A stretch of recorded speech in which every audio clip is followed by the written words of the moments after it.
Magandang araw sa inyo mga kaibigan. Itong ating almusalita sa araw na ito, October 10. Ang ebanghelyo natin ay Luke 10:38-42.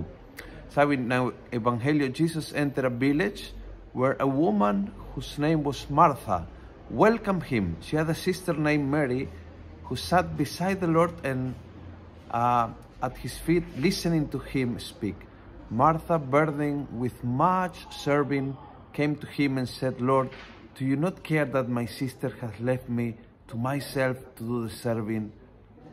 Jesus told Martha, "Martha, you are anxious and worried about many things. There is need of only one thing, and Mary has chosen the better part." The better part is to be with the Lord. The better part is to decide na hindi magpa-stress sa nangyayari sa buhay.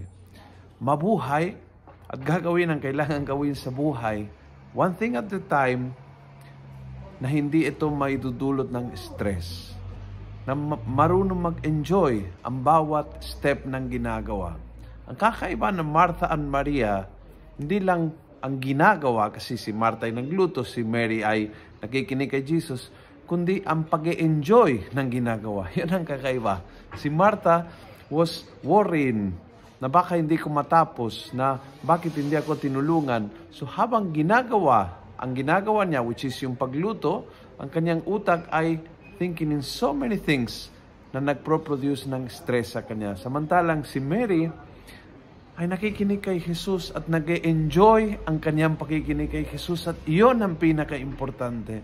Now, whatever you are doing, you put your heart, you put your mind, lagyan mo yung buong pagkatao mo doon sa ginagawa mo, hindi maging stressful yan maging bukal ng contentment, kaligayahan. Magiging bukal ng kapayapaan ng iyong isip, ng iyong puso, kapag nilagyan mo buong pagkatao mo doon sa ginagawa mo. Kung nagustuhan mo ang video ito, pakiusap, pass it on, punuin natin ang good news on social media.